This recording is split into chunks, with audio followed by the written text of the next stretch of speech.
In the face of technological advancements, it is sometimes easy to forget the power of the primal force of nature. Humans, when faced with the same force that rears mountains and carves canyons, are lucky to emerge as survivors.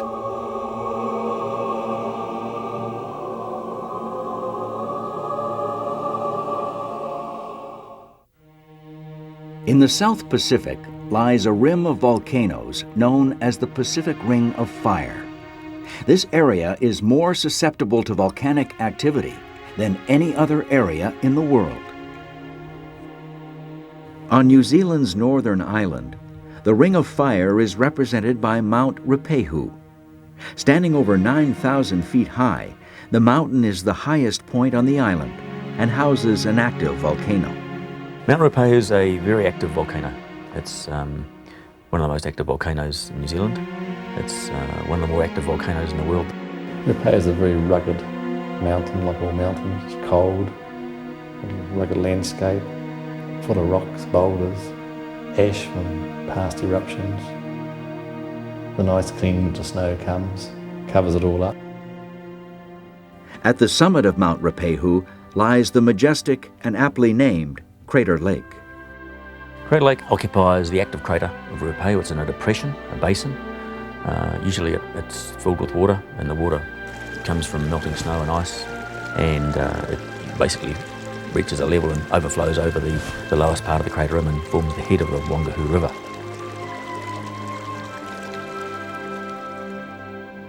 In 1945, Mount Ruapehu is in eruption over several months, sending lava and a mixture of sediment and water known as lahars down the mountain and into the Whangaehu River. Lahar is an Indonesian word for volcanic mudflow. Basically a flood, a little bit like a concrete slurry.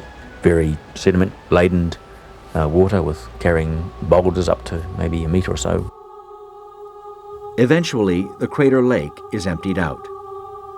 Ash from the eruptions settles to create an elevated bank around Crater Lake.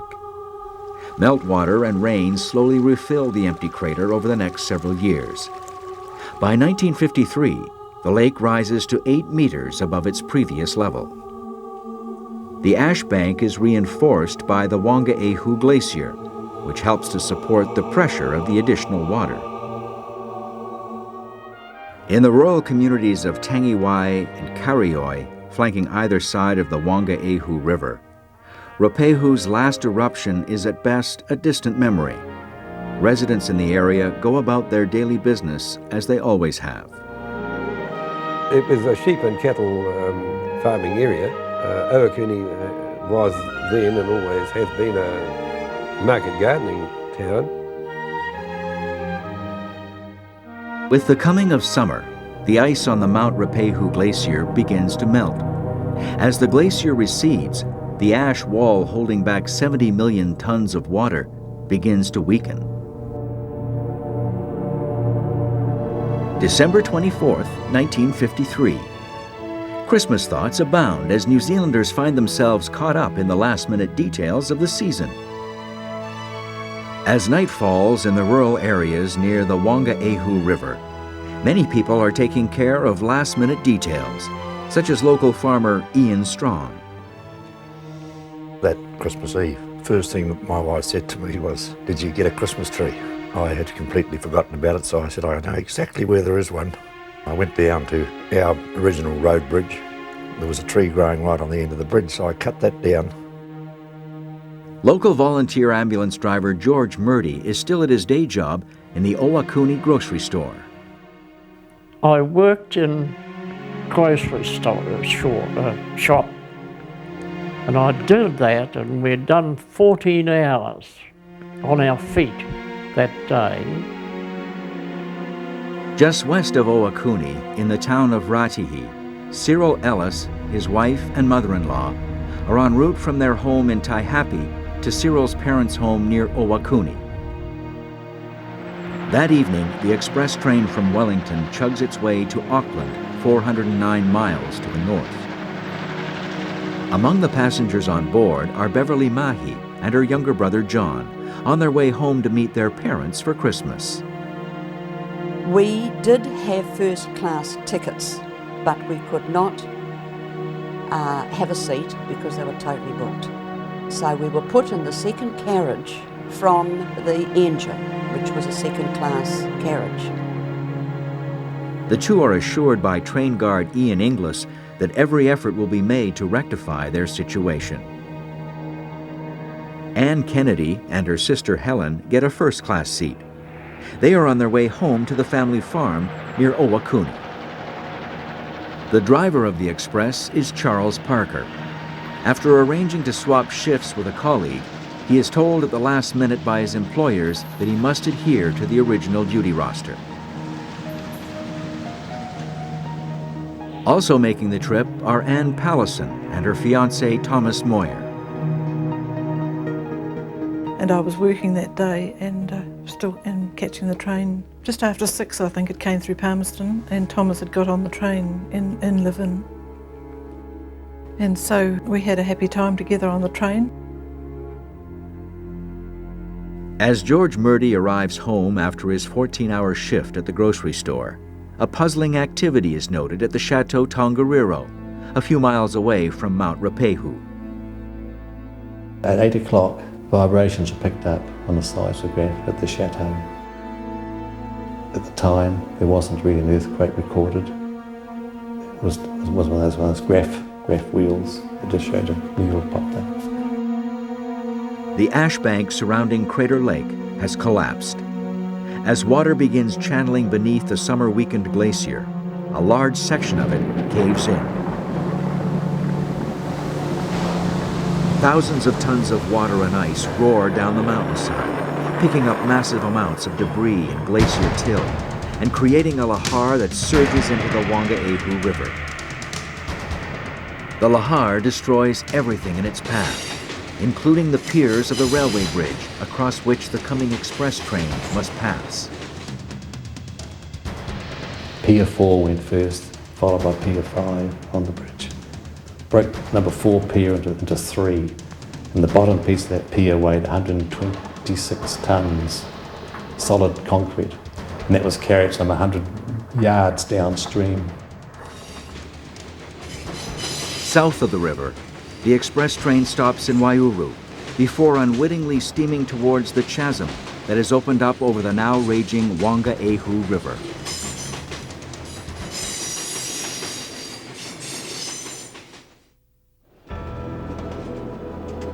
The Wellington to Auckland Express continues steaming towards the Whangaehu River, oblivious to the fact that the railway bridge has been washed away.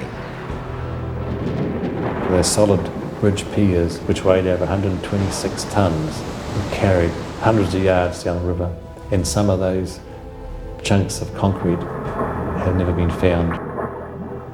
Luckily for Bev and John Mahi, Guard Inglis finally manages to locate a pair of first-class seats at the back of the train. Consequently, he came through in Hunterville and said, well, there's a couple of first-class seats up in the back carriage. So consequently, we were changed at Hunterville from second class to first class seats, which of course was the last carriage at the back of the train. At 10:15 p.m., Cyril Ellis arrives at the Whangaehu Road Bridge. Come to the road bridge, saw a road bridge washed away, got out to investigate. Just as he did that, he heard and looked behind and saw a big bright light about a mile down the railway line. So he went running back to stop that light, and as he got back, he realised it was a train. Ellis quickly grabs a flashlight from his vehicle and sprints towards the rail tracks in an effort to stop the train before it goes over the bridge. Obviously the driver, Mr. Parker, very experienced engine driver, did see the torch. And as the train sped on, the emergency brakes were applied. But despite the efforts of Ellis and Parker, the train is not able to stop in time. And within 6 seconds, the Wellington to Auckland Express went roaring across Sagging Bridge, railway bridge just north of Tangiwai, and plunged into the Whangaehu River. All 5 second-class cars plummet into the river, taking 176 passengers with them.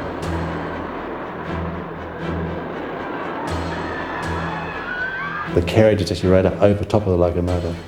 The train did a jump 40 yards across the other side of the bank, and the five second-class carriages on the train went into the river. The car immediately behind the engine is miraculously thrown clear of the rushing torrent. Those in carriages 2 through 5 are not so fortunate. Anne Pallison is suddenly jarred from her sleep. Next thing I knew, there was this roaring, rushing sound, and I actually came to under the water. And this other girl, she'd been travelling with her sister, and she, thinking I was her sister, had grabbed me by the hair, and she pulled me up. The two women manage to climb on top of the train car as it sinks into the Whangaehu River. Whether I would have survived if this girl hadn't pulled me up, it's just one of those things you don't know. And I was looking for Thomas, and it was just a rush of water. Up above, the 6th passenger car teeters on the remnants of the south side of the bridge, still connected to the remaining 5 cars. Cyril Ellis boards the rear car of the train, where he runs into guard William Ian Inglis. Mr. Inglis was in disbelief, so both of them just got onto the train and went running down through that first-class carriage, and they peered out into the roaring torrent. He said, "Oh God, I've lost an engine and 5 carriages in the river." Word of the dangling carriage filters back through the train. Fearing that other cars may also slip into the river, the passengers on the remaining 5 cars are evacuated. And it wasn't until some minutes later when the guard came through and said that the train had gone over the bridge. So of course we all got out, and once you got out of the carriage you could hear the noise of the river and the screams of the people and that sort of thing. Moments after Ellis's arrival, the 6th car tumbles into the river 50 feet below. Word of the disaster spreads quickly throughout Tangiwai and surrounding area. Volunteer ambulance driver George Murdy is among the first to be called. There was banging on our bedroom window, and it was my brother. And he said, "George, quick, there's been an accident with the express at Tangiwai. You're wanted." And we spoke to a woman from Whangaehu who was trying to get hold of her daughter that lived in Tangiwai. And she said, "The express is in the river there at Tangiwai." It was breaking day, so we hopped in our truck and we went upstream. Miraculously, no one on the 6th car is seriously injured by the impact of the fall. Ellis and Inglis quickly break open windows and assist other passengers onto the roof of the carriage. They had their torches, and they got the people down the carriages, down the end of the carriage, broke some windows, and actually pulled the people clear out of the carriage because it was up over their armpits. Ann Kennedy is the only person to perish in car 6, trapped under a seat from the impact. The girl that was drowned in that carriage, from all accounts, was crushed by the weight of the luggage that fell onto her down the far end of the carriage, and she was under the water for too long.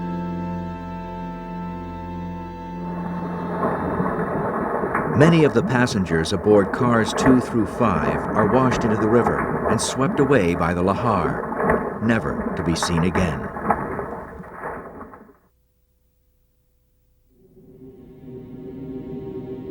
Of the 176 passengers aboard the 5 carriages that fall into the river, only 28 survive.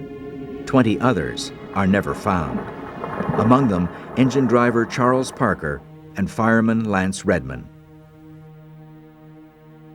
Also lost is Thomas Moyer. They never actually found Thomas. Search went on for days, and his parents were here in Levin, but they went up to Waiuru, to the army camp. They had a morgue set up there for people to come and try and identify people. But he was never ever found. Just a special person, of course, to me. But and as I say, he was the only child, of his mother's only child. Anne Pallison emerges from the wreckage unscathed. Anne and the woman who saved her are the only two survivors of Car 3. When the express didn't arrive and the word came through that what had happened, they immediately drove out there, so they were soon there. And there was quite a few people milling around there at the time. Thomas Kennedy and his older brother Jim are among those arriving on the scene from Owakuni. They cannot know that their sister Anne is already among the dead. The news must have gone around and quite a few people were going out to have a look-see. And got out there and had to stop quite a bit short of where the road bridge was because it had gone as well. Slowly, the lahar begins to subside, causing the river's water level to drop enough to allow those trapped on the roof of the 6th car to reach the shore. The local community was great. Hundreds of volunteers all streamed off to the Tangiwai disaster area, tried to help to get the survivors out. It was a great community effort to save any survivors. By the time many of the locals arrive, however, those who can be saved already have been. Local area farmer David Berry and his father are shocked by what they see. This horrific scene just opened up before us, and it was just unbelievable. There was mud everywhere. You could make out the forms of what was left of carriages. There wasn't a great lot you could do really at that stage, because any body that was going to be rescued from the immediate area had already been rescued, and that was only very, very few. All that remains is the gruesome task of recovering bodies along the banks of the river. First thing, of course, I saw was a body lying on the sand, so I thought, well, the best thing to do now is to take my wife and daughter home and come back. There was quite a few on the other side of the river, and any bodies that were on this side, they would throw me a rope over, and I would tie the body to the rope, and then they would have to pull the body back through the river. I signalled to him he was going to tie it around the shoulders, which we would have lost the body in the river. And I said, no, around the feet. So we got that one out. The first light of Christmas Day 1953 breaks, slowly revealing a horrific scene along the banks of the Whangaehu River.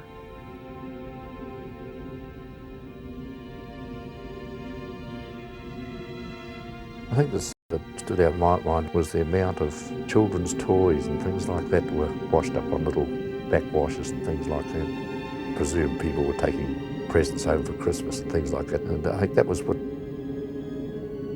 sort of hurt you most. New Zealanders wake to the tragic news as word of the accident is broadcast across the country. Survivors are loaded back onto another train heading for Hamilton, where relatives are instructed to meet them. I got asked to send a telegram, and we were asked to send a telegram with not too much on it. So all I put on the telegram was, "We are all right, Bev." The hunt for victims continues for days around the Whangaehu River. In the end, the final death toll will reach 151. 20 bodies are never recovered. They even put nets out across the mouth along the river, out by the sea, to catch bodies floating down.